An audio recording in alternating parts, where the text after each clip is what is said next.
Hello, my name is Colette Normando. I am an NLP master trainer and also coach. And I had a vision of creating this fourth generation as a collective co-creation movement worldwide. And this vision came about in 2016. And since then, we have been starting to create a core team that is contributing to organize this work that we're going to be doing with fourth generation. It's an international co-creation movement. And we're creating this NLP fourth generation. So just to recap, what is first generation is first generation NLP that came out in the 70s was all about developing cognitive intelligence. We're interested on how things work. Second generation of NLP was developing on tools to support our emotions. So it was more on emotional intelligence and somatic intelligence, how the body is involved in change. Third generation that came more in the 90s with Robert Dilts and Stephen Gilligan was all about social intelligence and relational intelligence. So beyond the self, how do we interact with the world and others? Fourth generation is all about developing spiritual intelligence. And people have been asking, what is spiritual intelligence? Well, that's the objective of this talk. I'll be sharing with you a more clear definition of what is spiritual intelligence. And to do that, I'm going to just open a PowerPoint so that we can look at this together. Just give me a moment here. So what is spiritual intelligence? It's connecting to the highest dimension of ourselves and our soul. It's going beyond ourselves. It's connection to source. So what is source? What is source for you? There's many ways of defining source, but we're going beyond the interrelation with people. We're connecting with the larger holon.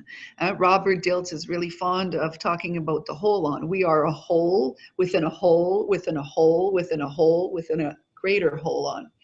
So how we can have this consciousness of this greater holon, or we could call it also proto-consciousness or unity consciousness, how we can get back to feeling that oneness with the larger system. So it's really beyond the ego, beyond the self. And if we go more in depth in what is spiritual intelligence, well, it's having that consciousness of who we are in this world and having a better balance of our inner ego and soul. So we're not, sometimes I know a lot of people that are light workers, have a very strong soul and have a hard time struggling in life because the ego is not there. They have a hard time making their place in the world. And if we follow Robert's work, we realize that the ego is something important of us. It's not something that you can just get rid of. So it's how do we work in harmony with the ego and soul within us? And some people have a very strong ego, and the ego, the soul part has to come forward for the person to feel fully connected with it within herself. So spiritual intelligence involves more consciousness of ourselves, of our patterns, and these imbalances within us. Another aspect is living congruently with ourselves. So we have done the work, searched within, done the soul searching, what's most important to me, and what do I want to create in this world? I'm holding a better outlook. So I'm not influenced by the systems or the beliefs in the system that maybe want to down humanity and talk about the hardness of life. We're not saying it's not good to recognize that, but we're not feeding into the negativity because we're here to contribute to a better world and contribute to how this world can achieve that. If you followed Robert's work, he talks about creating a world to which we all want to belong. So if we are, our spiritual intelligence is awakened, we're holding that world to which we want to belong. We're holding it in our vision, and we're defining it as we go along. Another thing is for spiritual intelligence to be present within us, we have a sense of calling, a sense of vocation to serve this humanity, to serve the people around us, to give back. So we are more altruistic. And I like this quote from Judith Delosier.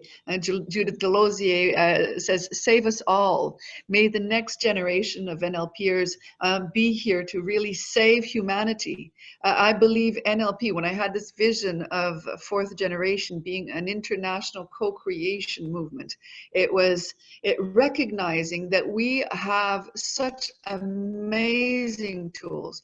And if we connect as a collective, an NLP collective, and we work together, NLP has an amazing place in the world to help heal. And at this time, especially in 2020, with what's going on in the world, we can come out there as leaders and supporters of this change, of this new reality that wants to come about. So I think that this fourth generation is having us awaken our light, awaken our essence, awaken the gift that each of us has, and contribute to that positive world. So what is the imprint we want to leave in the world? We're owning what we have, our gift, and we're sharing it with the world. Another way of explaining spiritual intelligence is having an ability to step back and to hold a more holistic vision. So what is holistic? Is a more whole vision. We're seeing the patterns and the larger context, seeing the connection between everything. So just to give a concrete example, we see humanity, the planet right now, is actually breathing better. If we look at pollution, with what's been happening with confinement around the world, well, the earth is regenerating itself. So it's interesting how us, when we're in confinement, how can we also cleanse ourselves? How can we clean and get rid of limiting beliefs and fears and things that are inhibiting us to bring out the best of us? So we can see those patterns when we're in this level of spiritual intelligence. And there's many, many more things that we can see. Another thing is having more spontaneity and a greater capacity, ability to be spontaneous. We can be adaptable, and we are less in the judgment. We're more in mindfulness, living in the present, living in the now. And this is something that is really called about now. Life is asking us to be adaptive at a level that we've probably never been in humanity, in the history of humanity. So how can we stretch ourselves? We're going to discover how flexible we can be through this period that we're going through. And be wary of our thoughts, our judgments on the system and other people in the system. So how can we always hold the best intention for humanity and for people?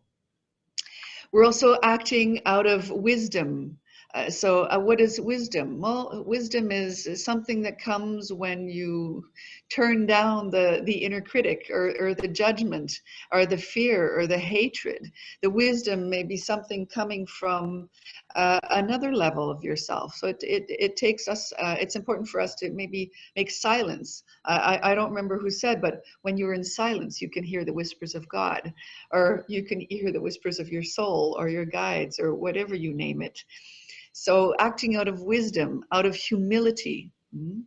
We're here also in gratitude. We can have gratitude for everything, for this opportunity that I'm seeing you and and you're listening, and gratitude for the people that are around us, gratitude for the breath that we can breathe that helps us live, having gratitude for everything, and compassion for all beings, sentient beings, with animals, plants, compassion for humans, compassion for all levels, while maintaining inner and outer peace with whatever circumstances that may be. So I know at this time we are being shaken, some to the core, and how can we greet what is happening with more equanimity? So what is equanimity? Comes from the word equal. So we have equal reaction. We're not over in the overjoy or in the over sadness, if I can say it like that. We're holding the space where it's okay. Everything is okay. Whatever is happening is okay. So equanimity, I invite you to look it up. Another way also of awakening our spiritual intelligence is celebrating our diversity and while seeing our likeness. So where are we the same? And I'm finding this so amazing as we're connecting with people around the world that are living the same situation as us. We're having the same thoughts, the same fears, the same emotions, the same reactions. And we are at the same time very diverse. So how can we embrace that diversity? How can we honor? It's so important for each of us to really recognize the beauty of our differences and at the same time recognize how we are the same. So I love to use this metaphor. It's like the sun. If we would call the sun the source, we are all rays of the sun, and we all shine in a different angle, in a different area. We all shine it with a different intensity, with a different heat. But we need every single one of those rays to be present, because the sun without a rays is not the sun. So it's important to recognize that it's good to be different, and at the same time we are all the same. Another way of being more into our spiritual intelligence is using adversity as a source of learning and evolution. Every single circumstance that presents itself in our life is here to help us grow and achieve our full potential. So some people may say, well, this is not just for fourth generation elements. Of course, we have met many of these underlying principles in first, second, third generation, but it's unifying or bringing all these elements together in fourth generation that help us to define what is spiritual intelligence. Another way is to transcend the physical, the mental, the emotional, and the material elements. We are much, much more than all that. We are much, much more than our body. We are much, much more than these thoughts and perceptions that are in our mind. We are much, much more than our emotions. We are much, much more than the car that we drive, than the house that we have. We are more than that. There's something beyond. And fourth generation is about connecting to that beyond the material. Another way is to define it is the ability to live in higher states of consciousness. So if ever you've had these awakening moments, there's something that it's not an ordinary state of consciousness where I'm fully present, like driving my car or something, but I am connected to something really much larger than ourselves. I remember a moment when, actually it's funny because I was driving my car and there was something that happened within me. It was actually after a Robert Dills training.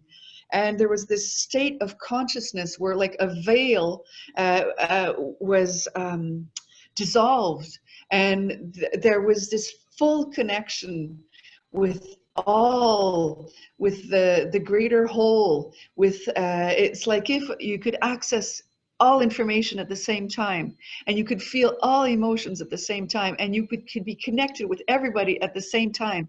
So it was really a beautiful feeling of oneness, of love, of unity. And so, well, that's a personal experience, but I know other people live different higher states of consciousness. They have their own way of describing those higher states.